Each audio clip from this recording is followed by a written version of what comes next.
Teep. I've heard a lot of things about this Tyler TeePee over the past week or so, guys. Hope you're all doing well. As per usual, welcome back to more esports talk. I think a great clip out there from Tyler Teep himself.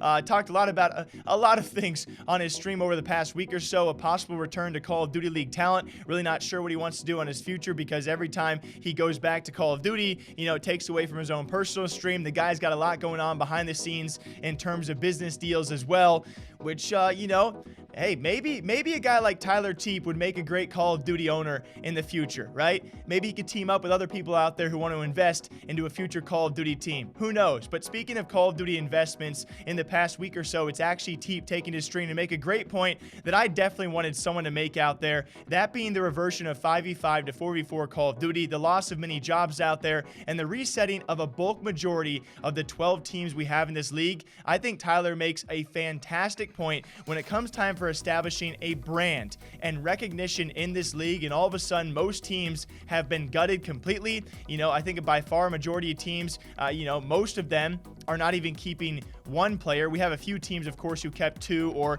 a majority of their roster, but a bulk majority gutted the entire thing. He makes a great point as to how are you supposed to get any traction in your city and for fans if you're going to get rid of nearly your entire roster after a single season. Start the game, bro. I'm talking to my chat. Calm down. Low patience, please. To host, what's up, motherfuckers? We're here for this CDL. These motherfuckers dropped everybody. Right? These franchises are like, nah, this. Wipe it clean. Brobot, tier 1 sub. Listen, we'll cover a lot of the CDL topics on Hardpoints. But let me tell you this. Again, maybe some of the players will get re-signed to particular franchises or whatever. I have no insider info.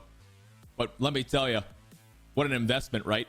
You invest all this money into a roster to start you off and start building a fan base for the CDL in your region. And you go, nah, that. We'll just cut them all.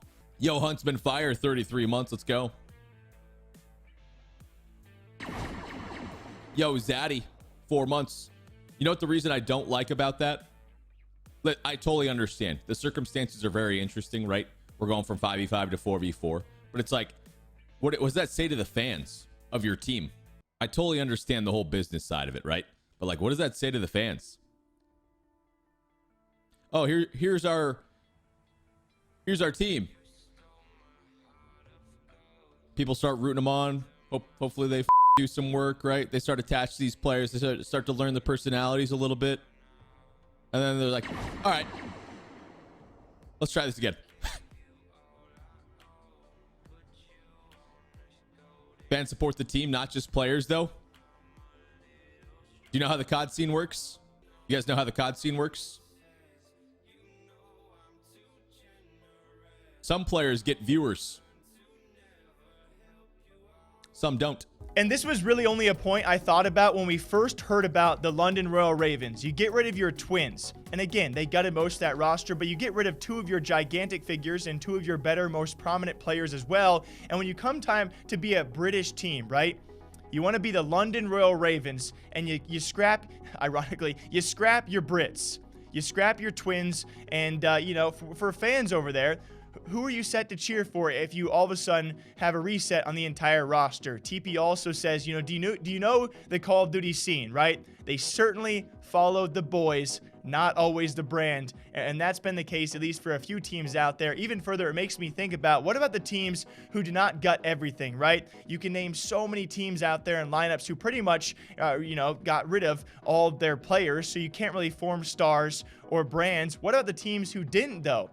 The Huntsmen and FaZe, and maybe like an OpTic, right? You keep about half your roster and you retain probably some of that recognition. Of course, OpTic Gaming still being a giant, well-recognized brand, and you keep a couple of your boys as well. I really do think with this, the Huntsmen and Atlanta FaZe, because they also picked up even more iconic pieces, E-United, reunited on Atlanta FaZe pretty much, and now former Huntsmen Arcades. You're pretty much trading back and forth the top guys out there, and of course Dashy, a very prominent figure, he goes to the Huntsmen to fill in those shoes. And so given the history between OpTic and Huntsmen, that still adds a lot of recognition to an already most recognized brand in an entire Call of Duty league, that being the Huntsmen. So with every other team resetting and reverting and, reflushing and getting new talent in there, but the Huntsmen and Atlanta FaZe stay relatively who they were, at least to a certain degree, and maybe throw OpTic in there as well, do they take a giant leap for a lot of fans out there?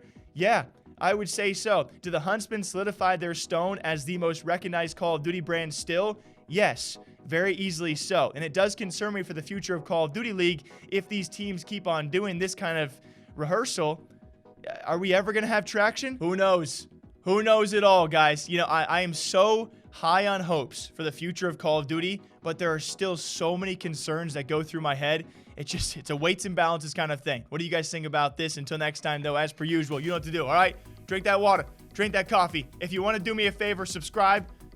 That'd be cool. Or leave a comment. Either one's dope. Until next time, take care. I'll see you back here sometime soon.